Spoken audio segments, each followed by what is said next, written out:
The story kicks off by introducing our female protagonist. Her skin is as soft as snow, her long hair gleams like silver, and her deep blue eyes stay cool and collected, as if nothing in the world bothers her. Her name is Yvette Winchworth. After many years, the Winchworth family is back in the spotlight, celebrating the Duchess Winchworth's daughter's coming of age. The single guys are blown away by her beauty, barely able to speak around her. Meanwhile, the married men are facing a serious test of their loyalty. And so are their wives. Overnight, this powerful, rich, and beautiful woman becomes the most wanted person in the city's social scene. There's even a rumor that her future husband will be the next emperor. But when the royal family hears the rumor, Yvette suddenly disappears from the scene like she was never there. 3 months later, in her office, Duchess Heloise Winchworth is busy with work when she receives yet another letter. Annoyed by the constant stream of letters for her daughter since the coming-of-age ceremony, she pauses when the servant mentions this one is from the Queen. The Duchess asks about the contents, and the servant says the Queen asked if Duchess Winchworth remembers what the Queen did for her. With mixed feelings, the Duchess tells her servant, Jane, to bring her a new pen and paper, as she needs to write a letter to someone. When people in the imperial city ask about the famous Yvette Winchworth, some say her parents are abusing her. Others claim she has an incurable disease, and some even think she's cursed to disappear if she leaves her home. Rumors paint her as a near deity, believed to be beautiful, delicate, and pure. Meanwhile, in her bedroom, Yvette is still dozing off when her servant Jane wakes her up with a loud symbol on the Duchess's orders. The only reason Yvette never leaves the house is because she's spoiled. As the daughter of Duchess Winchworth, Yvette has been pampered since she was a kid. She only eats the best parts of her food and can't walk more than 20 meters on her own.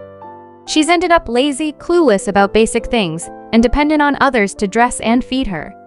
She's just an eye candy. Well, that's not a compliment. Duchess Winchworth confesses that if she could protect Yvette forever, she wouldn't be so controlling. Since Yvette's dad left, the Duchess has been managing the entire Winchworth household on her own. She admits she wouldn't have made it this far without Yvette, but she worries about how Yvette will cope on her own if she dies. Hearing this, Yvette starts to cry and agrees to do everything her mother says. Without wasting any more time, Duchess Winchworth cheerfully tells the servants to start packing immediately, leaving Yvette wondering what's going on. With a clueless expression, Yvette innocently asks her mother where she's sending her. Duchess Winchworth reveals that she's found a man she can trust to take care of Yvette. The Lion Legion, an army the royal family doesn't acknowledge, is made up of war orphans and exiles. Both the royals and regular folks are terrified of this army, especially its leader, Victor Bovat. Rumor has it he struck a deal with a demon to get an unbeatable body. Even Winchworth's butler questions the Duchess's decision to send Yvette to Victor, but the Duchess insists that Victor isn't as bad as rumors make him out to be. With a stern look and while removing his gloves, the butler says he's served the family for decades and never disobeyed. But then he breaks down and begs the Duchess not to send Yvette away. However, the Duchess reminds him that she sent the letter 3 days ago, so the Lion Legion should be arriving this afternoon, and nothing he says now will change that. The butler then asks for one favor, to remove the guards outside Yvette's room. The Duchess reluctantly agrees, thinking the butler just wants to ease his own guilt. So, there's this big drama in the royal family. With King Guprese on his deathbed, both the first prince, who's got the rightful inheritance, and the second prince, backed by the Queen, are scrambling to gain more power. And poor Yvette's coming-of-age party got caught right in the middle of it all. Now, the whole city is waiting to see which side the Winchworth family will take. Being the Duchess's daughter, Yvette's getting dragged into this political mess whether she likes it or not. The Duchess confides in Jane about David, the butler. Since he's been with the household for so long, she's sure he understands the ins and outs and can keep the other servants in line. The Duchess also admits she's not perfect, acknowledging that she couldn't have pulled off being Duchess without the Queen's help. Jane hopes that while Yvette is away, the Queen will find someone else suitable to be her daughter-in-law. The Duchess mentions she's known Victor for years and believes he's a good guy. But then, in a panic, She realizes something and asks Jane if David has been spreading the nasty rumors to Yvette. Yep, he did. Earlier, David scared Yvette with stories about Victor, this giant of a man, 6 feet tall with thighs like water buckets, who could supposedly crush 2 kids' heads with one hand. Yvette's freaked out, hiding under her blankets. But then the door opens and her loyal servants call her to come closer. They tell her the Lion Legion's already here to take her away, and this is her last chance to run. They give Yvette a book and some rope as gifts, saying they'll support whatever choice she makes. Before they go, they urge Yvette not to give up. But Yvette has no clue what to do with the gifts. She tries to hang the rope, but she's pretty sure that's not what they meant. So, she starts reading the book they gave her, titled 100 Problems for a Noble Lady Escaping Home. Yvette gets totally sucked into it, thinking it's gonna give her all the smarts she needs to plan her getaway. The book talks about using a rope for a balcony escape and all these survival skills she'll need. But it's so much info that it overwhelms her, and she ends up closing the book. So, Yvette heads to the balcony and sets up the rope like she read in the book. With a cross that bridge when you come to it attitude, she starts her little adventure.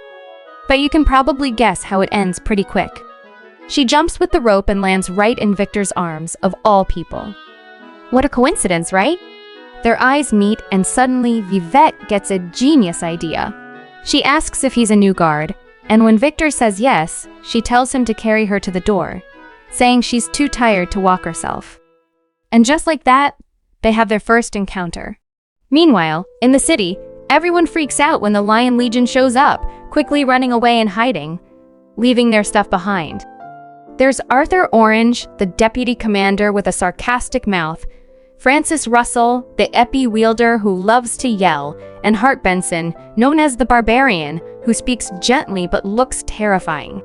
Then there's Liz, the orc warrior who tries to cheer Hart up, even though he's terrible at it.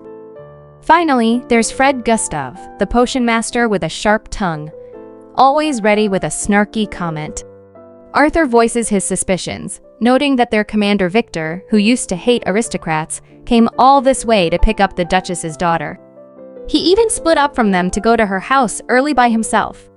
Everyone agrees with Arthur, but Hart thinks it's fine since Victor is old enough to get married. Then, they all notice something unusual. Victor is carrying the Duchess's daughter, Yvette. With his subordinates staring at him curiously, Victor looks completely bewildered. From inside the manor, David and the other servants come running towards Yvette, looking shocked. David can't believe Yvette is being so close with a man she's just met. With sleepy eyes, Yvette says she's tired. David tells her she can't just let a strange man carry her. Yvette then turns to Victor and asks who he is. Gently placing her down, Victor introduces himself as the Lion Legion commander, there at Duchess Winchworth's request to protect Yvette. Hearing this, Yvette thinks it sounds familiar, then remembers what David told her. Suddenly from behind, Yvette's mother runs in, worried, and calls out to Yvette. She immediately hugs her, relieved that Yvette is okay and can't believe she tried to run away. The Duchess then apologizes to Victor for the embarrassing scene and instructs the servants to help Yvette get changed while she talks with Victor. The Duchess congratulates Victor, mentioning she heard the first prince wanted the Lion Legion to join the royal army. But Victor says he turned the prince down, explaining that he and his men have their own ideas about justice and don't want to be the crown's pawns. Victor also thanks the Duchess for the land she gave them, saying they're self-sufficient now and he promises to repay her kindness. With a serious expression, the Duchess reveals that in 2 years, the Winchworth family plans to team up with the Queen to help the second prince take the throne.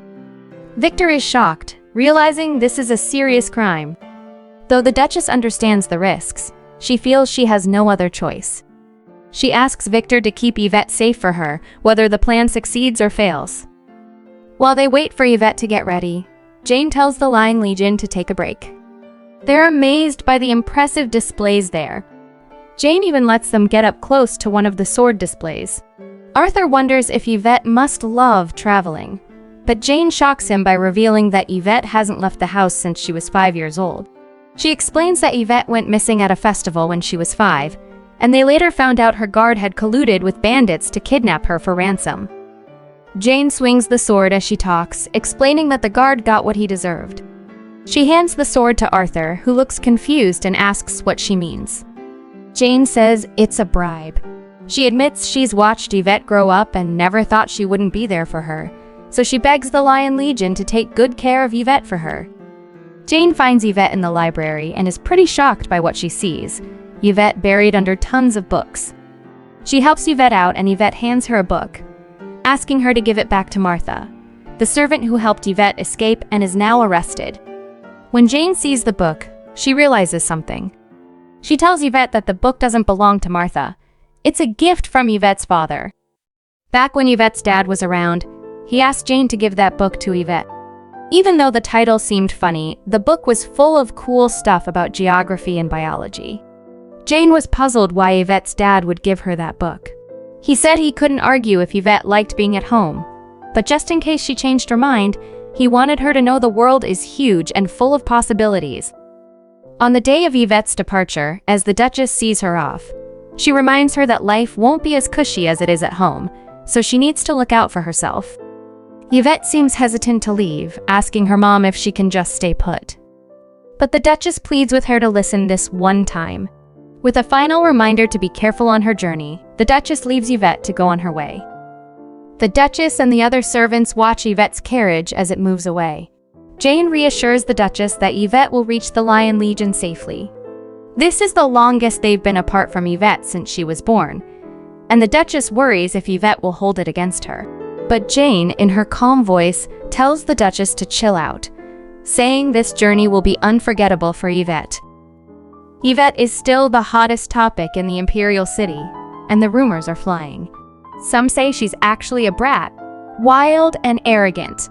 They claim she even insulted the Queen when they first met. Others insist the Queen was so mad when Yvette snubbed the second prince that she stormed off. And then there are those who say the Winchworth family was shamed and that Yvette won't show her face until she's been trained to be a proper lady. But folks still wonder what Yvette's up to these days. Well, Yvette's knocked out in her carriage right now. But apparently the bumpy roads got her rolling all over the place inside. So, she tells the coachman to pull over. They all take a breather, amazed to see the legendary Yvette Winchworth, but kinda shocked at how disheveled she is after just a short ride. Victor, with his serious face, steps closer to ask what's up. The coachman explains that Yvette ain't used to carriages. Victor shoots Yvette a scary look, leaving her trembling. Without a word, Victor turns and walks off. Arthur, seeing this, advises Victor to go easy on Yvette, or she'll end up resenting him, especially since Arthur has a crush on her himself. But Victor shoots down the idea, saying there's no way. Arthur suggests maybe Victor will develop feelings for her over time, but Victor shuts that down too. He explains that Duchess Winchworth asked him to look after Yvette for the next 2 years, and that's all there is to it. Plus, the Duchess mentioned earlier that her daughter's been spoiled rotten, so Victor figures he can whip Yvette into shape. Even though he told the Duchess Yvette doesn't need to become like the Lion Legion, hearing about her bad habits makes him feel like he has to intervene. Still, Arthur reminds him he doesn't have to be mean about it. In the Lion Legion, the commander's attitude sets the tone for everyone else. If Victor's cold to Yvette, the others won't exactly be lining up to be her friend. And for Yvette, who's just joined this new group, it might be a rough road ahead. Later that night, during dinner, Hart's visibly annoyed with the food, wishing they could get something fresher. The others remind him to keep it down so Fred doesn't overhear. Fred Gustav is their chef, the only mage in the Lion Legion, and he's pretty darn good at curses. Thanks to his abilities and his unpredictable personality, he's ranked 3rd on the list of people you don't want to mess with in the Lion Legion. Right now, he's feeling more pressure than ever. Apparently, Yvette's stare is making him uneasy. Fred can't help but feel nervous around Yvette, who he thinks is drop-dead gorgeous. He's been avoiding her, so he's puzzled why she's approaching him now. His mind goes into overdrive, imagining Yvette as some stuck-up mean girl who's about to say something nasty to him. Fred starts to lose it, getting ready to unleash his magic, which freaks out everyone else. Liz rushes over to try and calm him down, asking if he and Yvette had a fight. Meanwhile, Yvette, holding a tray with a bowl on it, just says she's hungry. When Yvette gets the food, she looks puzzled. Liz explains it's porridge made with nearby wild veggies and the jerky they brought. Yvette takes a spoonful, but then something weird happens. Someone rushes to tell their commander that Yvette passed out. When Victor comes to check on Yvette, she looks really sick. Everyone's freaking out, wondering what's wrong with her all of a sudden. Victor helps Yvette up, apologizing for being forward, and then he touches her stomach, asking if she's got any pain there. Yvette shakes her head. Then Victor touches her forehead and asks if she's feeling feverish or having trouble breathing. But again, Yvette shakes her head. This whole situation has Victor scratching his head, especially since Yvette seems awake and physically okay. Then, out of nowhere, Yvette tries to speak, taking it slow. She says the food tastes awful. Fred's about to blow his top, but thankfully Francis steps in before things get messy, while Arthur's cracking up laughing. Even Hart agrees, saying the food's pretty awful. With Fred calming down and Francis stepping closer, Victor's still holding on to Yvette. Francis suggests they whip up something different just for her. Getting up, Victor says it's not necessary.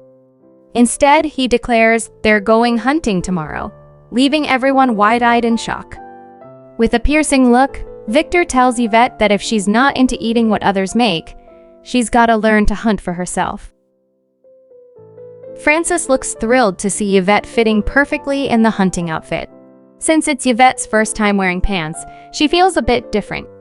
While adjusting the outfit on Yvette, Francis reminisces about her own younger days, not expecting her old clothes to come in handy again, especially since she wore them when she was 13.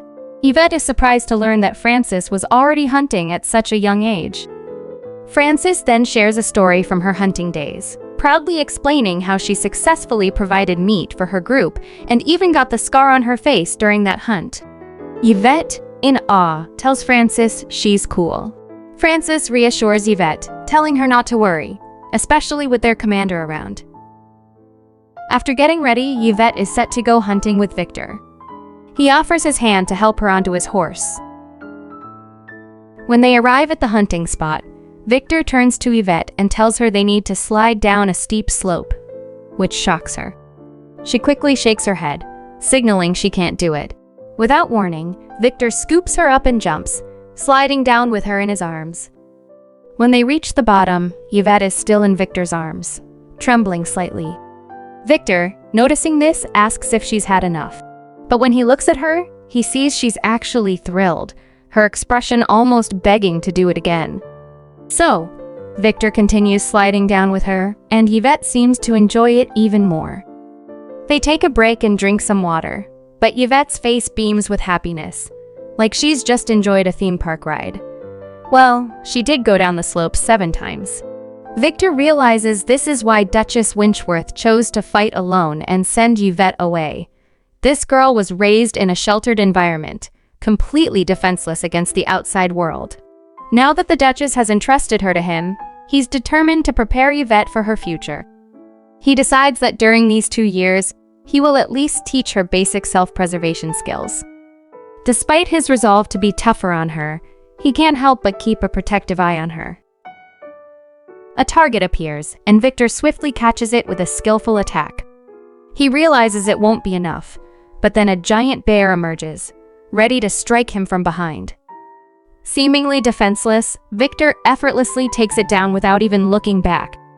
Yvette, perched on a high tree branch, watches in shock as Victor quickly cuts the prey into pieces. He packs up the meat and leaves the bones behind, momentarily forgetting about Yvette in the tree. Thankfully, he remembers and quickly returns to get her down. Victor asks if Yvette saw the move he just demonstrated, but she doesn't respond. He wonders if she has some sort of mental health issue. He then tells Yvette to try hunting. She pulls back the bowstring, but even the smaller bow seems too difficult for her. Victor thinks he might need to get her a child's bow next time. Leaning closer to Yvette, Victor gently takes the bow from her hands and offers to show her how to do it. He warns her to be careful as relying solely on strength could cause injury. Victor then demonstrates step by step how to properly use the arrow. Yvette watches in awe at how easily Victor catches the prey. Turning back to her, Victor hands Yvette the bow and tells her it's her turn. Yvette then tries the bow with Victor guiding her. He notices her hands are shaking and her breathing is irregular, common issues for beginners, but she seems particularly eager to learn. Despite her efforts, none of the arrows hit the target. Seeing her out of breath and her shaking hand struggling to pull the string again, Victor gently pulls her hand and stops her. He gazes at her and asks what's making her so anxious. Yvette looks confused by the sudden question, but then explains that she wants to achieve something quickly because she thinks Victor is awesome. Yvette also mentions that everyone in the Lion Legion is amazing, with great skills, courage, and experience. She realizes it's because they've spent years venturing out and working hard in the real world. She admits that they're nothing like her and sometimes can't help but wish she could be as strong as they are. Maybe then she wouldn't be a burden to her mom anymore. Victor is taken aback by Yvette's words. He steps closer, gently taking her hand. It dawns on him that Yvette can speak normally, something he hadn't noticed before. He's momentarily speechless, realizing that she used to only say single words or short phrases. Seeing Yvette looking sad, Victor tries to comfort her by sharing his own story. He tells her that he first used a knife when he was just 6 years old, not against beasts or demons, but against other men. During that harsh winter, crops withered and livestock froze to death. Some desperate adults even stooped so low as to attack children for survival. In one such instance, young Victor intervened when someone targeted a kid right in front of him. Over the years, he's had to deal with numerous ruthless criminals firsthand, but he still vividly recalls how it felt to take a life back then. Victor also points out that many in the Lion Legion have endured similar ordeals. Suffering has molded their strength. He emphasizes that if given a choice, they wouldn't willingly subject themselves to such torment all the time.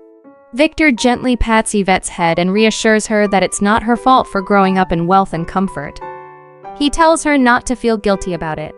Victor explains to Yvette that strength isn't just about physical power, it's also about protecting others.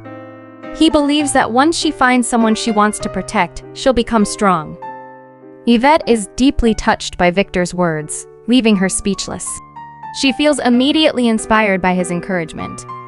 With her newfound determination, Yvette asks Victor if there's anything she can do to help. Victor is surprised by her sudden eagerness and pauses to think. They decide she can gather more fruits for them. With Victor's assistance in reaching the high ones, he also educates her about which ones are poisonous. Now, he watches as she digs in and gathers fruits on her own, even if she's a bit clumsy at it. Despite her sloppiness, Yvette is genuinely happy with what she's doing and enjoys learning new things from Victor. As night falls at their camp, everyone marvels at the food served. Frances even commends Yvette for gathering the fruit herself. But then, Fred, with his sharp tongue, starts making comments about the food, almost as if he's trying to provoke Yvette. Luckily, Frances steps in to defend her. Suddenly, Yvette approaches Fred, surprising him. With her eyes shining, she asks him if the food tastes awful. Fred is caught off guard and tries to avoid her gaze. Surprised by the turn of events, Fred admits that it's barely edible before quickly moving away and telling her not to come near him. Victor observes the scene from afar, relieved to see that Yvette is starting to bond with the other members. The next morning, the noise outside rouses Victor from his sleep. He had stayed up all night studying the terrain. Hart, carrying a barrel, greets Victor and offers him some tea. Victor, still groggy, asks Hart what's going on. Hart explains that Yvette is now the food judge. They had planned to make something delicious for her, especially since she didn't enjoy the pie yesterday and barely managed to keep it down. However, things escalated, and now everyone's competing to impress her with their culinary skills. They've decided to share the extra food together to prevent any waste. But it seems Arthur isn't too thrilled about the arrangement. But when Frances invites them for a drink, Arthur quickly forgets about his complaint and rushes over. It's Kugu wine, Frances explains to Yvette, a type of alcoholic juice that won't get them drunk and is perfect for a morning beverage. Watching it all from his spot, Victor is surprised.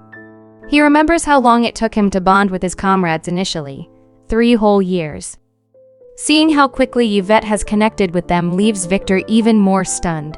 She only met them yesterday, yet she's already one of them. Yvette notices Victor looking down, so she rushes over to him. Tugging at his clothes from behind, she suggests they eat together. Victor is touched momentarily, but when he examines the bowl closely, he notices Yvette has only picked the food she likes and left the rest. Feeling irritated, Victor tells Yvette he'll make sure she eats everything while he feeds her the broccoli. Arthur observes Victor and Yvette interacting, noting the growing closeness between them. He speculates aloud about the possibility of them becoming a couple, a sentiment echoed by Francis. However, Hart seems uneasy, expressing concern about how their comrades back at base camp might react to Yvette. This thought casts a shadow over the group's optimism. Arthur, taking a sip of his drink, mentions Cassandra, hinting that she might not be as welcoming to Yvette as the others. The next day, they resume their journey homeward. Arthur estimates they'll reach home in 2 more days if all goes well. However, Victor cautions them not to relax their guard, reminding them of the unfamiliar territory. Suddenly, Victor spots someone suspicious up on the cliff, hiding behind a large rock. He attempts to call out to them, but before he can, a strange noise emerges. The large rock begins to roll down the cliff, heading straight for the carriage with Yvette inside. The noise outside jolts Yvette out of her daydream. Before she can fully regain her composure, someone pulls her out of the carriage. Just in time, Victor manages to get her clear before the giant rock smashes into the carriage, crushing it to pieces. He shields Yvette from the flying stone fragments, leaving her bewildered by the sudden chaos. Francis rushes over to help, and Victor instructs her to take care of Yvette while he goes after the person responsible for the attack. While carrying Yvette, Francis feels relieved that Victor acted quickly, hoping Yvette doesn't panic and scream. Suddenly, an assassin leaps at them, targeting Yvette. To Francis's surprise, Yvette swings her suitcase and knocks the attacker out. Looks like Yvette adapted quickly. It looks like the assassin team has lost most of their members, thanks to Victor showing no mercy. Up on the cliff, a few remaining assassins are gearing up for another attack. Victor signals Arthur to follow him up the hill. The assassins panic and try to launch another giant rock. But it's too late, Victor is already there in a flash. Before the assassins can retreat, Victor launches an attack, taking them all down. He orders Arthur to leave one alive, but unfortunately, they all kill themselves since the mission failed. While checking their bodies, Arthur notices they are trained warriors. Suddenly, Francis shouts from below, calling out to them. With a beaming smile, she informs Victor that they managed to knock one out, much to Victor and Arthur's relief. They tie up the remaining assassin and wake him with a splash of water. Victor steps in front of him, glaring and preventing him from attempting suicide. With a deadly glare, Victor tells the assassin he won't bother asking who sent him, but he can go back to his boss and deliver a message. In the palace, the prince hears that the men sent to kill Yvette failed, with only one survivor returning. The prince realizes they let this one back to send a message.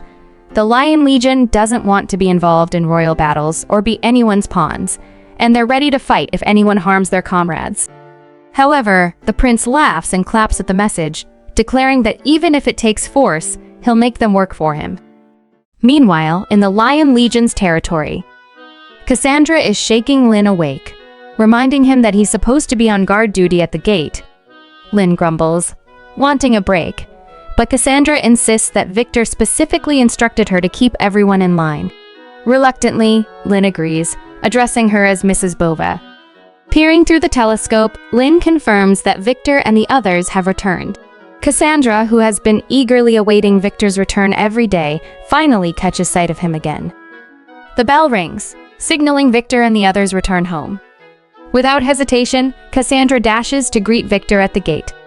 Victor rides at the head of the group with Yvette on the same horse, leading the way. He gently taps Yvette's head, advising her to hold on a bit longer as they approach. Yvette's face beams with excitement at the prospect of her new home. As they dismount from their horses and enter through the gate, they're met with enthusiastic greetings from everyone already gathered there. Victor checks in with one of his comrades to see if anything happened while he was away, and they report that nothing major occurred except for Cassandra pushing them hard every day, barely giving them a moment to catch their breath. Victor then turns to Cassandra and praises her for her efforts, causing her cheeks to flush red. Victor then tells everyone that, as he mentioned in the letter, there's someone he wants to introduce them to. However, when he turns around, Yvette, who had been by his side the whole time, suddenly disappears. It turns out she's taken a stroll around by herself, feeling amazed by everything she sees. It's her first time experiencing it all. Victor quickly catches up to her and carries her, reminding her not to run around. Cassandra turns to Francis and asks if the girl with Victor is Yvette Winchworth, who will be staying with them for a while. She wonders why Yvette is dressed like that. Francis quickly explains that something happened on the road that made Yvette a target, and because she's quite recognizable, they put a cloak on her. When Yvette opens her cloak and greets them all, everyone is struck by her dazzling appearance. With her proper manners, Yvette introduces herself politely. Everyone seems nervous to greet her, but they do so warmly. Yvette, being nice and polite, expresses her gratitude for their kindness, which only makes them fall for her beauty even more. Even Arthur and Hart almost forget that Yvette is pretty, considering how clumsy she was with them earlier, and now they realize how she's used to being flattered. Victor watches Yvette from behind, gives her a gentle pat on the head and reassures her not to worry. He tells her she doesn't need to hide her true self in front of his people, as they're all part of his team. Then he introduces Cassandra to Yvette as the head of the logistics department, explaining that she'll take care of Yvette from now on. And that's how they first meet. After the introduction, they have a feast together. Yvette is amazed by the delicious-looking food. Hart is thrilled to finally have normal food again. Marlene, the cook, gives Yvette a special dish since it's her first day there. It turns out everyone got a special dish on their first day, and Yvette isn't an exception. Everyone starts reminiscing about their first meal, remembering how bizarre and awful it was, causing them a lot of suffering. When Yvette's dish is uncovered, she is horrified by its appearance.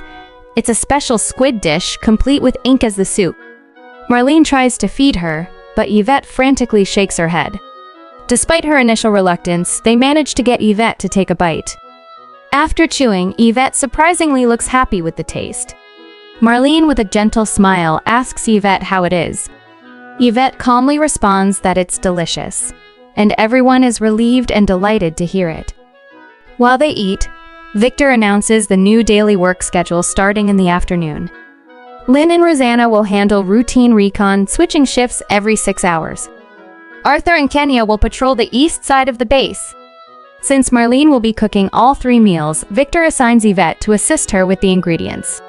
Hearing this, Francis leans in and quietly questions Victor about assigning Yvette to such a task, given that she's a noble. However, Victor explains that in the Lion Legion, they don't tolerate idleness. He elaborates that true power isn't just about physical strength or combat skills, it also comes from good physical fitness, endurance, eloquence, the ability to handle diverse tasks, identify herbs, and interact well with others. He adds that all these skills will eventually become second nature to them. Victor also mentions that this is part of Yvette's training. Unexpectedly, Yvette feels even more motivated after hearing this. In the afternoon, Yvette starts her first task from Marlene, which is delivering ingredients to the kitchen. On her way, Cassandra stops her, looking annoyed and asking if Yvette remembers her. Yvette struggles to recall Cassandra's name, nearly triggering her anger.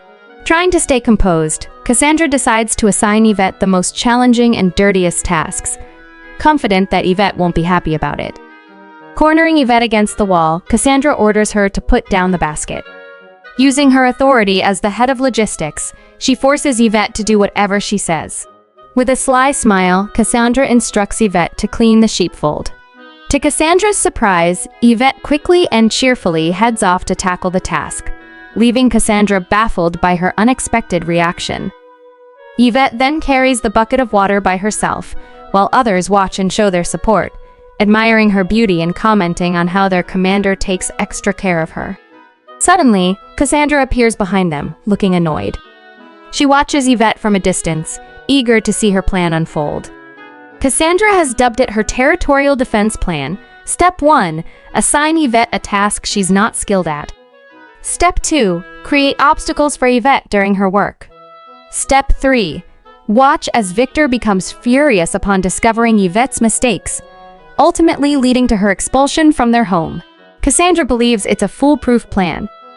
As Cassandra watches Yvette work, she realizes that Yvette seems so clumsy that she doesn't even need to sabotage her work herself. But to her surprise, Yvette is even more useless than she anticipated. In less than a minute, Yvette has already made a mess. What shocks Cassandra even more is that Yvette acts as if she's accomplished a great deal of useful work. Cassandra realizes that if this continues, they'll be financially ruined before Yvette even gets home.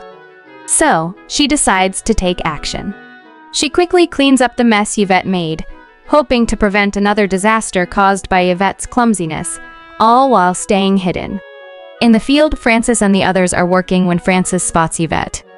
She excitedly asks Yvette about her work, and Yvette simply gives a thumbs up, indicating that everything's going fine. Francis looks pleased and wraps her arm around Yvette, feeling proud of her. Arthur and Lynn notice the commotion and come over, asking what's going on. After the explanation, they congratulate Yvette too. But then, Arthur questions why Yvette is herding sheep instead of assisting Marlene. Yvette explains that someone told her to do it. When they ask who, Yvette hesitates and struggles to remember Cassandra's name, eventually blurting out Catra. Arthur seems to catch on and says he understands what's happening. Meanwhile, Cassandra is fuming at the mess Yvette has made. Yvette is busy playing with the sheep, unaware of Cassandra's cynical gaze from a distance. Cassandra mutters under her breath that Yvette is good for nothing. Finally finished with all the cleaning, Cassandra takes a well-deserved rest on the grass. She ends up cleaning all the mess Yvette made, finding it even more exhausting than doing her own job. As she lies there, she recalls the moment when Victor was so close to Yvette and slowly closes her eyes. Suddenly, Cassandra is jolted awake by something puffy and smelly. When she opens her eyes, she sees Yvette carrying a sheep. Cassandra can't help but scream at the sight. She pulls back and demands to know what Yvette is doing. Yvette calmly explains that Arthur said Cassandra must face the consequences of her actions, so Yvette came to check on her. Earlier, Frances was totally surprised when she found out that Cassandra has feelings for Victor. Arthur and Lynn couldn't believe Frances didn't already know, since it's pretty obvious to everyone.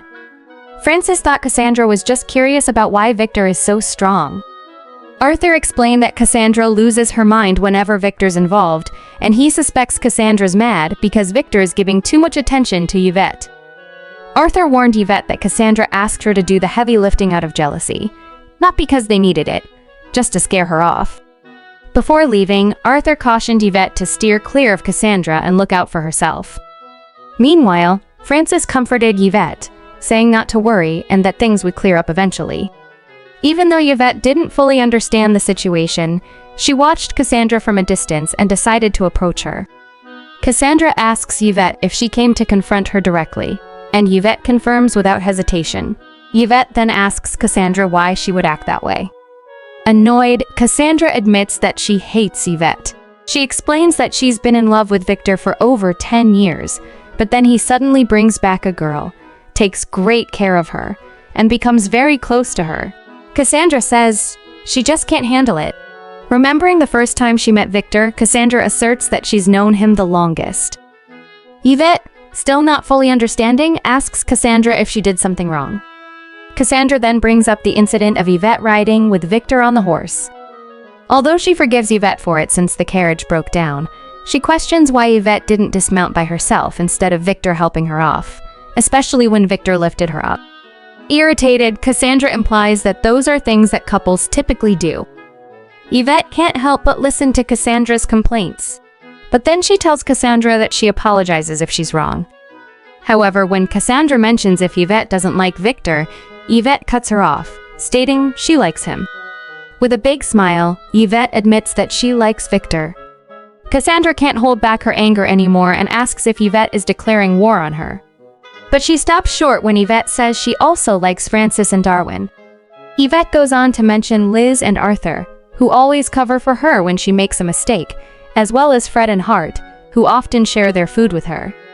She includes Cassandra, Rosanna, Lynn, and Marlene too. Yvette cheerfully says she likes everyone. Cassandra is caught off guard when Yvette adds that she likes her too. Just as Cassandra is about to respond, Frances calls out, telling Yvette to come back because her sheep are ruining the crops. Before leaving, Yvette turns to Cassandra and asks if she wanted to say something. Feeling flustered, Cassandra shouts that it's nothing and tells Yvette to leave her alone. After Yvette leaves, Cassandra lets out a big sigh, realizing that talking to Yvette is more exhausting than cleaning up after her. Suddenly, Arthur appears, asking if Cassandra is upset. Cassandra immediately blames Arthur for being a blabbermouth and demands to know what he told Yvette.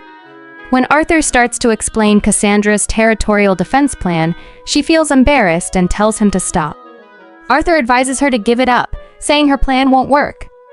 He points out that while Yvette may be weak, delicate, and lacking common sense, she hasn't cried once and is still trying to fit into an unfamiliar environment. Arthur questions how Cassandra can bully someone like that.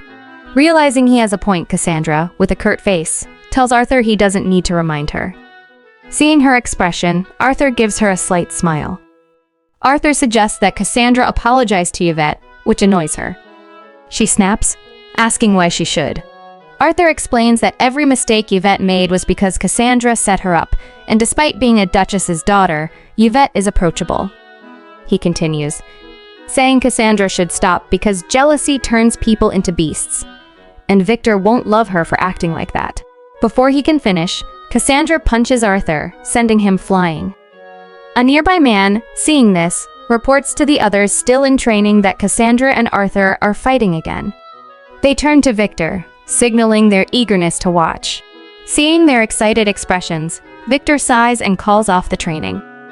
On this ordinary day, some are watching the farce of Cassandra and Arthur's fight, while others, like Hart, are curious about how to eat raw fish. As Victor walks by, he spots something, pauses, and places his coat down, deciding to leave it be. After a hard day's work, none of this concerns Yvette. So, later on, after they wrapped up for the day, Cassandra can't stop thinking about what Yvette said earlier when she mentioned liking Victor, Frances, and Darwin. Cassandra jolts, wondering who Darwin is and why he even came in third. Actually, Yvette's rankings are in no particular order, and Darwin is just the sheep she played with. Later that night, during dinner, Victor brings up Cassandra's punishment for tampering with the work schedule without permission, which led to some members getting sick from consuming raw food. Cassandra accepts responsibility for her actions. Victor then turns his attention to Yvette, who tries to pretend she's asleep, but Victor sees through it and tells her to stop. He acknowledges that it's Yvette's first offense, so he'll overlook it this time. However, he gives her a stern look and warns her that if she shirks her responsibilities again, she'll face consequences. After Victor hands down the punishments, he lets everyone go. Marlene notices Yvette trembling and offers her a bucket of mangosteens to take to her room. Yvette doesn't respond, so Marlene just places the bucket on the table. As she observes Yvette trembling, she smiles, confident that Yvette will handle it on her own. Before they head out, Cassandra, Rosanna, and Frances let Yvette know that they're going to exercise close to her room. They tell her that if she needs anything, she can just shout from her bedroom and they'll be able to hear her. Carrying the basket of mangosteen, Yvette is eager to return to her bedroom and take a shower. However, upon entering her room, she finds it too small for her liking. When she heads to the bathroom, she discovers that the bathtub is empty. Remembering Ksenia's offer to help, Yvette decides to open the window and sees her friends practicing nearby. They all appear focused and busy with their training. Suddenly, Arthur notices Yvette at her window and asks if she needs anything. Yvette shakes her head quickly, determined to handle things on her own. So Yvette heads to the well with a bucket to fetch some water. Being her first time, she struggles with the weight of the bucket as she tries to lift water from the well. Despite the challenge, she perseveres, filling up the tub in her bathroom. After several trips back and forth, she starts feeling exhausted, noticing scratches and wounds on her hands. She blows on them to ease the pain, but then hears someone calling out to her from behind. Victor, with his imposing presence and a towel slung over his shoulder, approaches Yvette, his shirt slightly unbuttoned, revealing his muscular chest. Yvette, distracted by his physique, tells him she's fetching water. But then she notices he's a bit wet and inquires about it. Victor informs her about the nearby river, where most of them shower after training. Excited by the idea, Yvette is eager to experience bathing in the river. However, Victor quickly intervenes, grasping her hand to halt her, explaining that there are men at the river and suggests she bathes in her room instead. Yvette winces in pain as Victor grabs her injured hand. Victor quickly notices her wounds and grows concerned. "What happened?"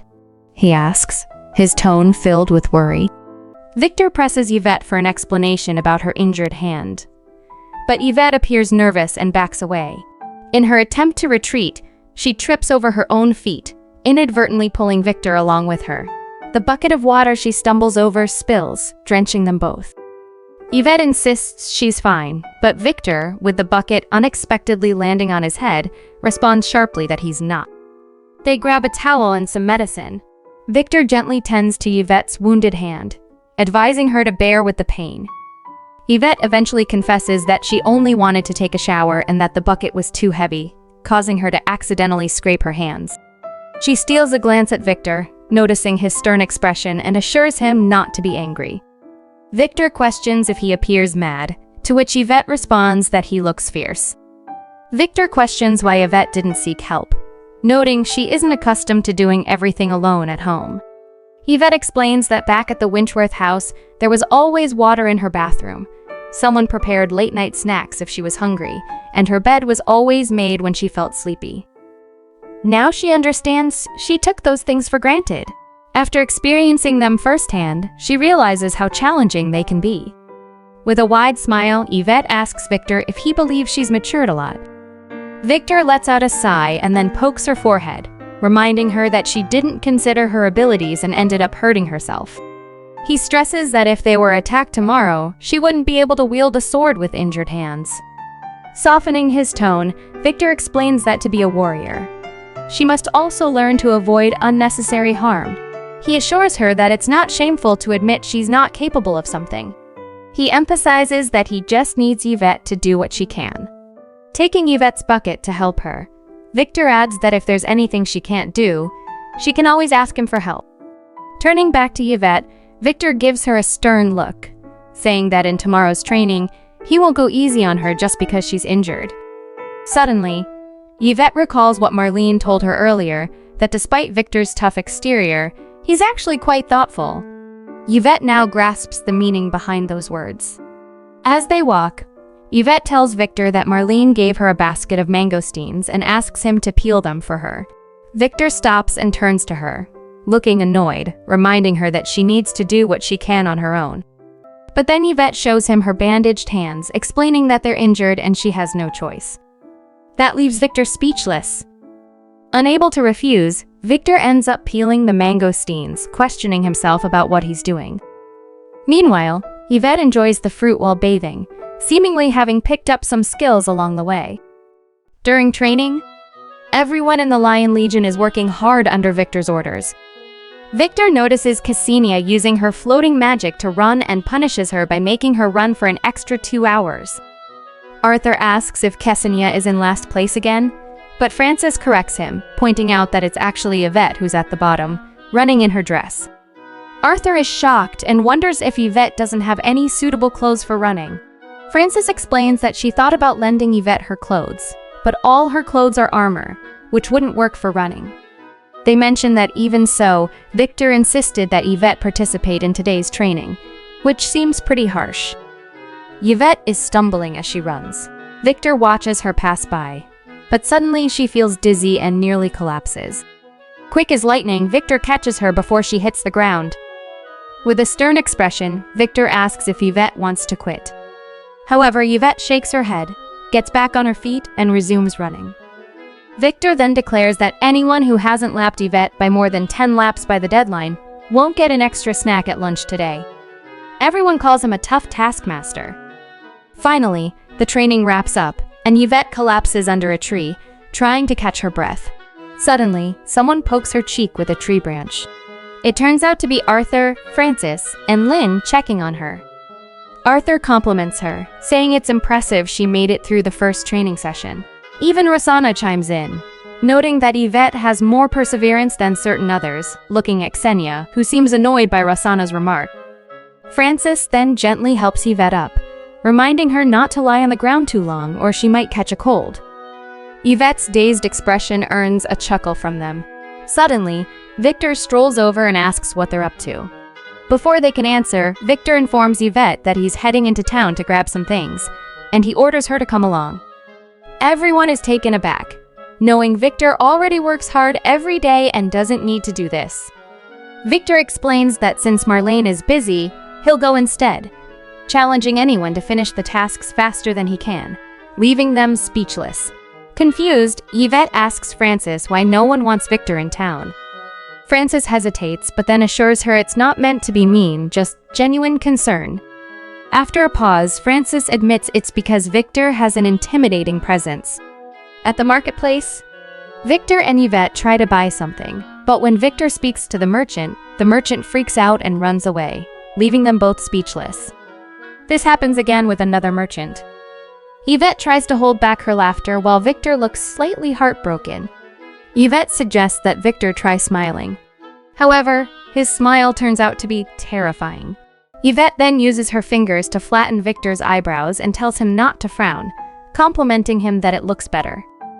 So, Victor tries again with another merchant, and this time it works.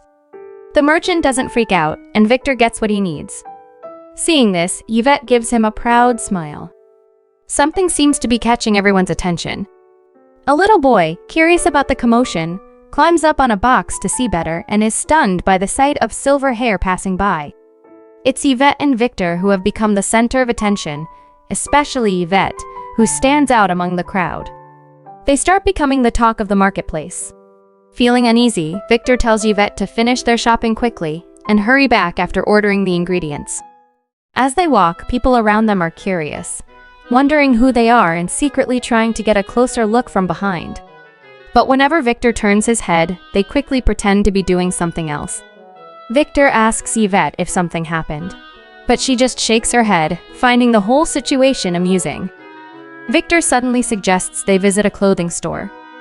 There, Yvette tries on a dress and asks Victor for his opinion. Not being well versed in fashion, Victor figures if everyone on the street is wearing it, it must be trendy. So, he selects it for Yvette. But out of nowhere, onlookers appear and intervene, expressing their disapproval of Victor letting such a lovely girl wear such a plain dress. They enthusiastically pick out the most gorgeous dress in the store for Yvette. As she tries it on, they're completely amazed by how stunning she looks. They glance at Victor, expressing their disbelief at his earlier choice. Victor, taken aback by the situation, feels guilty and apologizes. Everyone is surprised by his apology and also relieved. They had thought Victor was a tough guy, but it turns out he's actually friendly, and now they see him in a new light. Not stopping there, all the girls excitedly dress up Ivette, offering her accessories and different dresses. They even speculate if Yvette might be a noble lady from the imperial city. Meanwhile, the guys gather around Victor, trying to pry information about his relationship with Yvette. Watching Victor surrounded by these curious onlookers, Yvette is impressed by his perfect figure. As people around them start assuming their relationship might be an abduction, a little boy overhears and becomes anxious. He suddenly shouts, calling Victor the fierce-looking guy and points his toy sword at him, challenging him to a duel. Victor looks bewildered. But then the boy declares that if he wins, Victor has to set Yvette free. Grabbing Yvette's hand, he promises to rescue her from the scoundrel and asks if, after all that, she'll be his girlfriend. Suddenly, a woman shouts at the little boy, calling him Aide, and tries to stop him from causing more trouble. But Aide quickly runs away, leaving Victor and Yvette bewildered. Another woman approaches, apologizing to them for Aide's behavior and expressing disbelief that Aide has become such a troublemaker after what happened to his sister. Yvette appears curious about Aide's sister. The woman explains that Aide's parents died early, and he's been living alone with his sister Manal, who practically raised him. She continues, revealing that a month ago, while Manal was working, she accidentally punctured her abdomen, and strangely, the wound hasn't healed since. Yvette and Victor are moved by the story. Victor then asks the woman to show them the way to Manol's home. As they arrive, Manol is lying on her bed, looking ill. The woman who led them to Manol's house explains what happened earlier in the store with Aid. Manol becomes angry, and when Aid returns home, she immediately starts punching him without holding back, seemingly forgetting her own pain. Yvette innocently asks the woman if Manol is dying, and the woman confirms that Manol's condition is serious, but mentions she's not hitting as hard as she used to. Manol then apologizes to Yvette and Victor, hoping they'll pretend it never happened. However, Aid looks displeased and declares he's an adult now, wanting Manol to trust him for once. This frustrates Manol, who insists Aid needs to act more maturely. She explains her hardships and tells Aid to stay out of trouble. But Aid turns to run away, looking disappointed. Yvette gently catches Aid's hand and advises him that if he cares about his sister, he should express his feelings while he's with her, or he'll regret it later. She reminds him that everyone says Manol doesn't have much time left. Yvette also realizes that Aid wants to prove to Manol that he doesn't need her protection by challenging someone strong and winning a girl's affection. Softening her gaze, Yvette reassures Aid that what he's worried about won't happen. Suddenly, Manol feels a sharp pain in her abdomen, and Victor helps her to stand. Yvette gently touches the wound and asks if it hurts, but Manol says it doesn't hurt as much when Yvette touches it. Looking tired, Manol slowly closes her eyes. She calls Aid and tells him that she's going to have a long dream, promising that even if she never wakes up again, she'll watch him grow up in her dream, assuring Aid not to be afraid as she'll always be by his side. As Manol finally closes her eyes and stops speaking, Aid becomes hysterical, calling her name in tears. To everyone's surprise, Manol suddenly gets up, looking bewildered, and states that she doesn't feel any pain anymore. This shocks both Aid and Victor. Aid shouts, asking if Manol has turned into a zombie, to which Manol, looking annoyed, replies that she's not dead yet. Manol explains that after Yvette touched her wound, she suddenly felt no pain. At first, she thought it was because she was dying, but when she removes the bandage, everyone is shocked to see that the wound has healed. Victor turns to Yvette and asks what she did to Manol. When Yvette was a kid, she found a wounded bird in the yard. Feeling really sad for it, she picked it up and used her magic to heal its wounds. Miraculously, the bird recovered and flew away. That was Yvette's secret power. So Manol calls Aid over and gives him a hard hit to show how Yvette can heal the wound. Victor looks worried, thinking it might cause trouble if people from the Imperial City find out. During their break, Victor asks Yvette if her mother told her to hide her ability, and Yvette confirms it. He also asks if she's afraid of getting in trouble for using her power. Yvette stares at the sky for a moment, then turns to Victor and says that she believes he'll protect her anyway. Smiling, she asks if that's true. Victor, surprised by her response, smiles back and agrees. As Victor and Yvette are about to head back home, the townspeople gather and beg them to join their celebration. Victor thanks them for the invite but explains they have work to do. He turns away and says a warrior shouldn't indulge in fun and forget their duties, asking them to understand.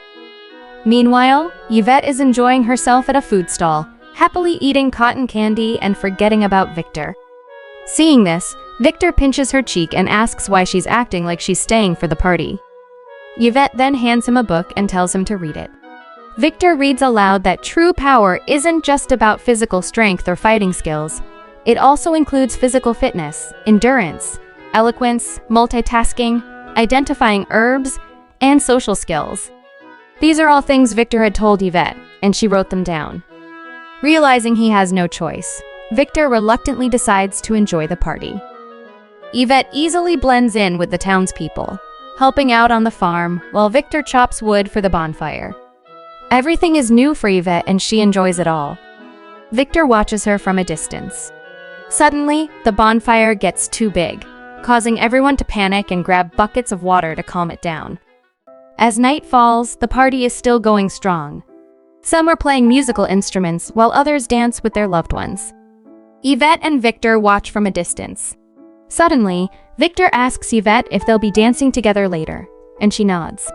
Noticing Victor's expression change, Yvette asks if something's wrong. Embarrassed, Victor admits he can't dance. Delighted to finally have a chance to beat Victor at something, Yvette quickly grabs his hand when he suggests finding someone else to teach him. With a smile, she pulls him close, ready to be his dance instructor. Yvette wastes no time teaching Victor how to dance step by step. Initially, it's a bit challenging since Victor isn't used to it. However, when they hear the music playing, Yvette encourages Victor to learn by doing, suggesting he'll pick it up faster if he just dances along with the music. As they dance, Victor feels a bit nervous with Yvette being so close. Years of battles have left Victor unable to recall the last time he participated in such festivities. Yet here he is, socializing with strangers, helping with the celebration preparations, and even learning to dance. Victor wonders why he has made so many exceptions for Yvette.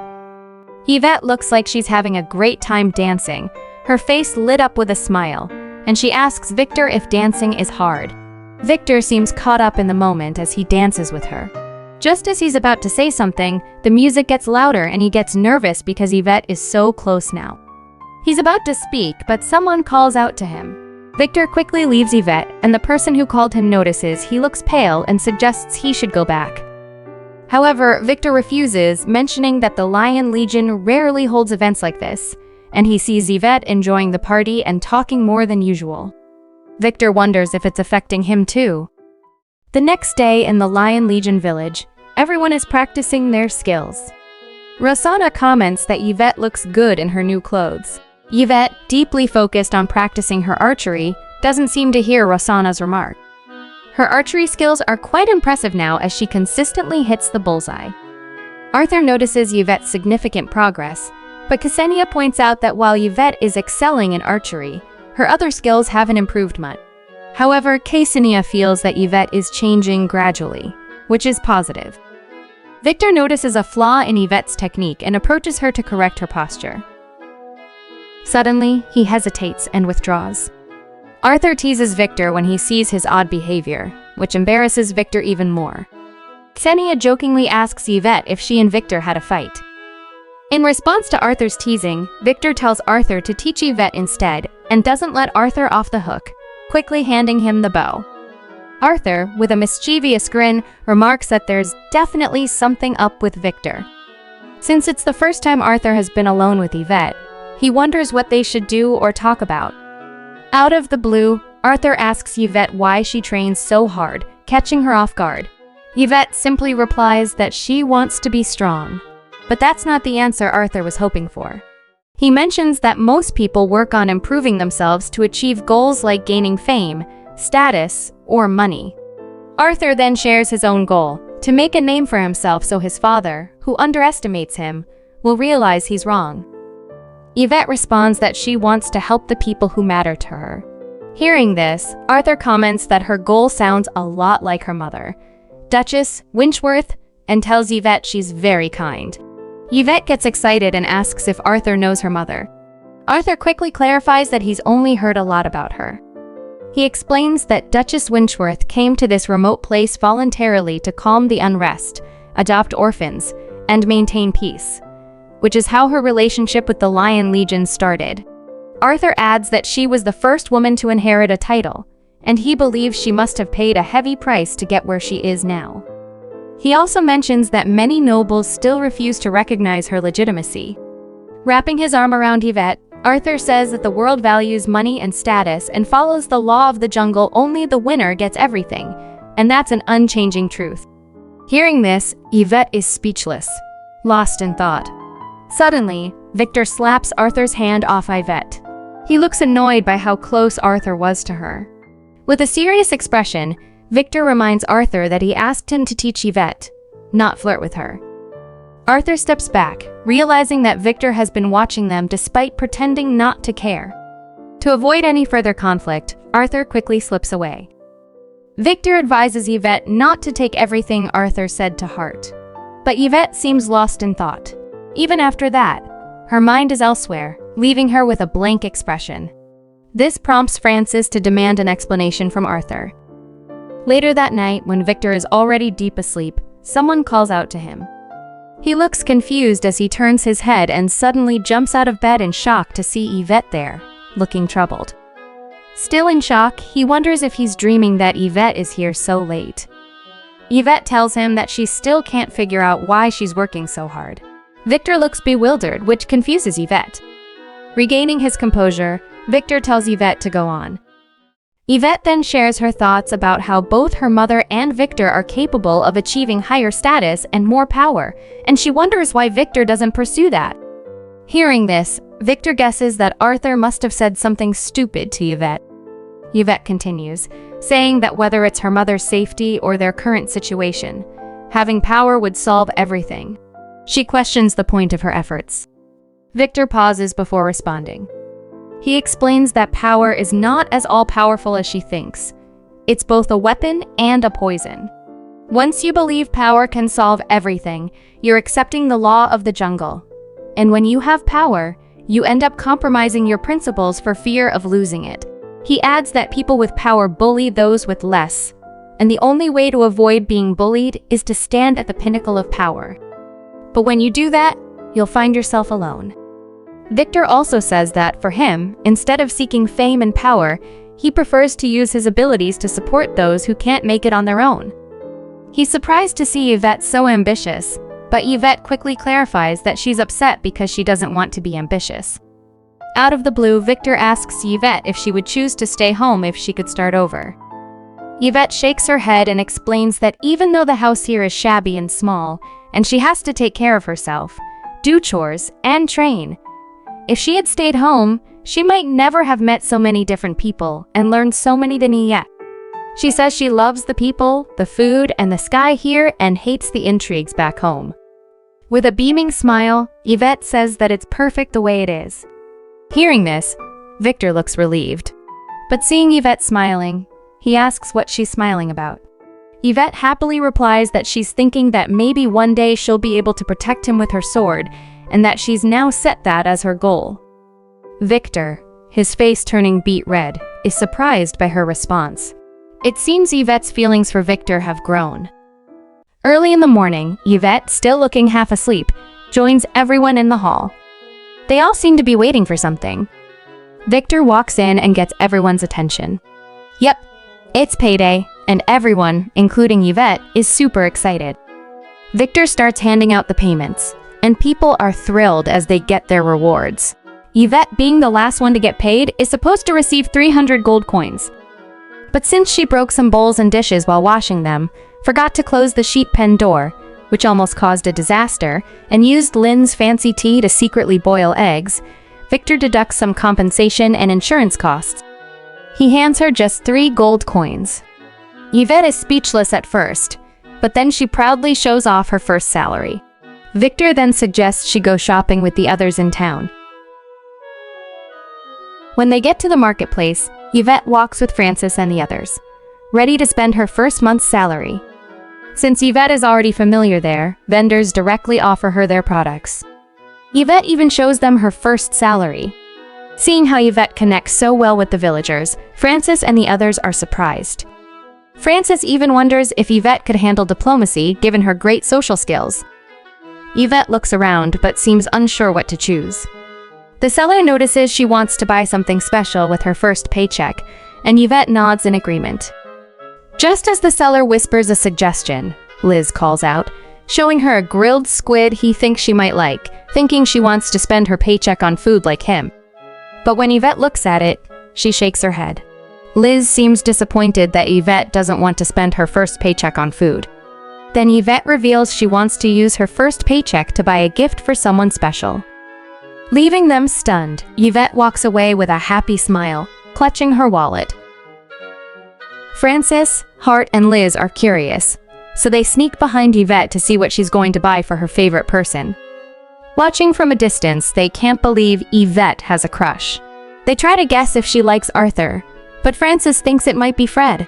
Suddenly, they stop and seem to realize something. They walk up to Yvette and ask if she's found anything yet. Yvette, holding a sword, shakes her head, saying a good sword is too expensive for her. Liz asks if the person Yvette wants to gift is a fighter, and Francis wonders what the person is like so they can give her advice. Yvette pauses for a moment, then shares that the person is always disciplining her, gets terrible when angry, and loves swords. Frances and Hart instantly think she's talking about Victor. Yvette also mentions she doesn't understand why this person is always involved in dangerous things, which worries her. Suddenly, a nearby seller pipes up, saying he has the perfect item. Frances and Liz are skeptical, but the seller insists they check it out. "It's a brooch made of stuffed violets," said to bless a warrior's safe return. The seller reveals the price is 3 gold coins, which shocks Frances. She thinks it's way too expensive since violets are everywhere and questions why it costs so much. Yvette takes a closer look at the brooch, while the others try to haggle for a lower price, but the seller won't budge. As Yvette examines the brooch closely, she seems impressed. Despite Frances suggesting they check out another shop, Yvette shakes her head. With a bright smile, she decides it's okay and buys the brooch. Yvette is clever and negotiates with the seller, asking for some extra items as freebies, which the seller agrees to.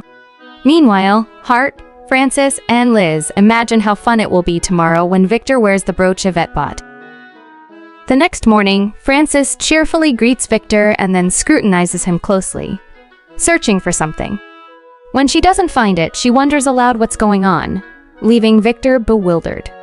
Frances quickly brushes it off, saying it's nothing. The same thing happens with Hart when he greets Victor. He, too, looks for something on Victor but ends up feeling perplexed. Victor asks if something's wrong, but Hart assures him he's just checking on his well-being before walking away. Victor starts to wonder why everyone is acting strangely when Liz approaches. But instead of asking about anything odd, Liz goes straight to asking Victor to lend him some money. Frances, Hart, and Liz then ask Yvette directly if she gave the present to the person she bought it for yesterday.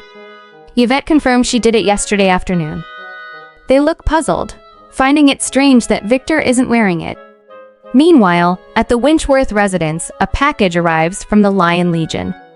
Duchess Winchworth insists she doesn't want it, assuming Yvette must have complained about having a tough time. The servant calms her down and opens the package. They peek inside and are surprised.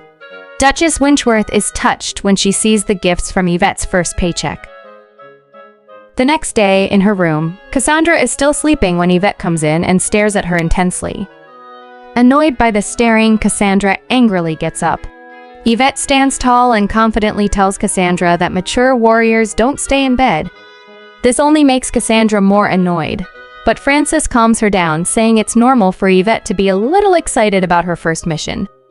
Cassandra, still hesitant, thinks it's too early to take Yvette on a mission since she seems so useless and wonders what she can do. Frances mentions that she felt the same way at first, but Victor explained that this time Yvette might be the most important part of the whole mission. So Yvette heads off on her first mission, feeling as excited as if she's going on an outing. Cassandra reminds her that their mission is to provide support and treat the wounded in the village hit by demonic beasts, so Yvette can't be careless. Yvette asks why no one else is nervous, and Fred replies that it happens once a year. He goes on to explain that every year around this time, there's a massive migration of demonic beasts heading south, and they pass through Capra village, which is where they're going today. Hungry, demonic beasts attack the village, causing many casualties. The beasts migrate in 4 waves over about a week, and the Lion Legion usually steps in during the last wave to help drive them away and heal the wounded. Yvette wonders why the villagers don't live somewhere safer. Cassandra explains that while failing to defend the village would mean many casualties, a victory provides enough food for the entire village for a year. Plus, they can sell materials from the demonic beasts for a high price in the Imperial City. Cassandra adds, "It's a high-risk, high-reward situation, and sometimes it's the best way to survive in such a remote village." She then suggests Yvette take a rest since they're in for a tough time. As they arrive in the village, Yvette watches the chaotic scene of the wounded being treated. Cassandra goes in first and announces their arrival to help. Fred explains that red strips mark places where help is needed and tells Yvette to assist wherever she can. Yvette approaches a wounded man lying on a bed, but a nurse asks if she's skilled in medicine, potions, or nursing, which catches Yvette off guard. Before she can respond, the nurse reassures her that it's fine if she's not skilled, as any help is needed. The nurse then explains that the man's lower limb is completely necrotic and decides to amputate it, asking Yvette to help hold him down. Yvette is visibly shocked, and just as the nurse is about to cut, she stops her, worried about the man's life without a leg. The nurse insists that amputation is the best option to save him. With a determined look, Yvette asks if she can try to help in another way. Meanwhile, at another location, Arthur is giving Victor an update on the current situation when they notice a crowd gathered around one tent. Victor peeks inside and hears people in awe of something. It turns out Yvette is using her magic to heal the wounded man from earlier. Despite the energy it takes, she continues to help others waiting in line. Suddenly, Victor comes up behind her and grabs her hand, telling her it's enough. He firmly tells the visibly exhausted Yvette that she's done for the day. Covering Yvette behind him, Victor tells the patients they're done for the day, which makes some of them angry. Yvette insists she's fine, but as she tries to continue, she stumbles. Victor quickly catches her before she falls, calling her name worriedly as she faints. Later, Yvette wakes up in a bedroom, wondering how long she's been asleep. She opens the window for some fresh air and notices a note stuck to the windowsill, telling her to come to the back mountain when she wakes up. As she arrives in the back mountain, holding her meal, Victor appears carrying something wrapped in a blanket on his shoulder. Yvette expresses her concern about the last patient she treated. Victor sets down the wrapped item and unwraps a leash, asking Yvette how many people she managed to save. She hesitantly admits to saving 3. Victor remarks that it's fewer than expected, considering Cassandra and Fred can handle up to 20 casualties. He smiles at Yvette, complimenting her impressive talent but noting that her technique needs refinement. However, since he doesn't know much about magic, he can't offer much guidance. Suddenly, Victor unveils Ksenia from under the blanket, surprising Yvette. Ksenia looks annoyed, questioning if Victor really asked her for help. Victor reminds her that she was tied up because she stole someone's wine and got caught, and he intervened. Reluctantly, Ksenia asks Victor what he wants. Victor makes a small cut on his finger, saying he'll demonstrate. Yvette takes Victor's hand and uses her magic to heal him in front of Ksenia. Ksenia is caught off guard, exclaiming that it's a waste. Yvette whispers something to Victor, who then tells Ksenia that Yvette said the mages who know healing magic in the Imperial City all live in the Holy Palace, and she hasn't left since she was 5. Annoyed, Ksenia shoos Victor away, criticizing Yvette for relying too much on him. Ksenia instructs Yvette to perform the magic again. As Yvette tries, Ksenia declares it completely wrong. She explains Yvette's mistake and offers a solution. Yvette looks confused, but Ksenia asks to hold her hand. As she touches Yvette's hand, it feels like an electric shock, causing Yvette pain, but Ksenia tells her not to pull away. She guides Yvette to imagine shaping her magic into a flexible, resilient thread that can freely contract and expand, penetrating every part of the body to find the root of the illness. Ksenia asks if Yvette has been inspired, and Yvette admits she's starting to understand a little bit. Ksenia then explains that her talent is in explosions, not healing magic, and the advice she gave Yvette came from her clan peers. She recalls being called a genius since birth but feeling helpless as a child watching her peers die in front of her during an attack. She admits she envies Yvette. Suddenly, someone rushes over in a panic, calling Yvette's name and informing her of an emergency.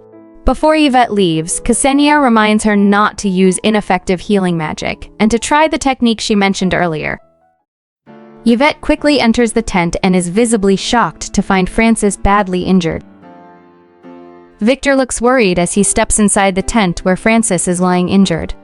He asks how she got hurt so badly, and someone explains that Francis took the hit from the demonic beasts to protect nearby villagers. Hearing this, Victor becomes even more concerned, realizing her condition is worsening.